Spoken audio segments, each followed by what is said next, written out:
Mesdames, Messieurs, bonjour et bienvenue sur notre chaîne YouTube. Ici nous vous donnons la clé, alors si vous êtes nouveau, abonnez-vous et cliquez sur la cloche de notification pour ne plus rien manquer. Cela fait, on peut commencer. Les paramilitaires russes ont déjà débarqué à Gao, que la force française Barkhane vient de quitter. Comme cela fut le cas après le départ de la force Barkhane des bases qu'elle occupait dans le nord du Mali, les paramilitaires russes n'auront pas tardé à investir celle de Gao, qui a officiellement été rendue à l'armée malienne le 15 août. En effet, c'est ce qu'ont rapporté les casques bleus allemands de la mission multidimensionnelle intégrée des Nations Unies pour la stabilisation du Mali, MINUSMA, selon un rapport du commandement des opérations militaires conjointes de la Bundeswehr cité par l'hebdomadaire Der Spiegel et l'agence de presse Reuters. Ainsi, dans un premier temps, les militaires allemands ainsi que leurs homologues britanniques ont dit avoir observé deux avions à l'aéroport de Gao, à savoir un Embraer 314 Super Tucano et un L-39C Albatros, dont 4 exemplaires ont été livrés par la Russie à la force aérienne malienne la semaine passée.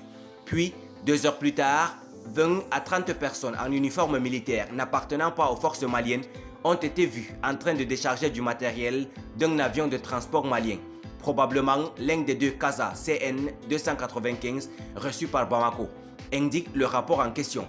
Il s'agissait très certainement des membres des forces de sécurité russes, le L-39 ayant vraisemblablement été piloté par un Russe, les forces maliennes n'étant pas en mesure de l'utiliser, estime le document.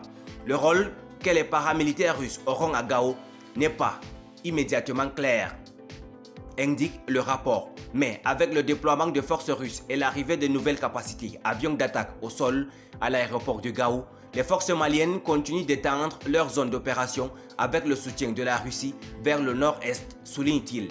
Étant donné la proximité de la MINUSMA avec les forces maliennes et les paramilitaires russes à Gao, le risque d'une attaque informationnelle du même type que celle menée contre Barkhane après la rétrocession de la base de Gossi au Fama en avril paraît assez faible, même si on ne peut rien exclure.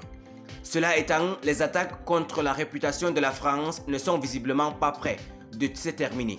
Selon Jeune Afrique, le ministre malien des Affaires étrangères, Abdoulaye Diop, a écrit au Conseil de sécurité des Nations Unies le 16 août pour demander une réunion d'urgence sur la situation dans son pays et accuser Paris de fournir des renseignements et des armes aux terroristes. L'accusation n'est pas nouvelle. Le chef du gouvernement malien, Kokala Maïga, l'avait proféré lors d'un entretien accordé à l'agence de presse russe RIA Novosti en octobre 2021.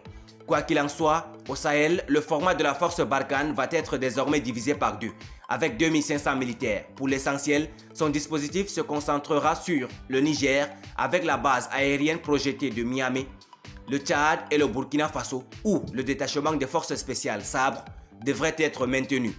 Merci pour votre aimable attention. Si vous êtes nouveau, n'oubliez pas de cliquer sur la cloche de notification et de vous abonner à la chaîne. Merci, à très bientôt pour une nouvelle vidéo.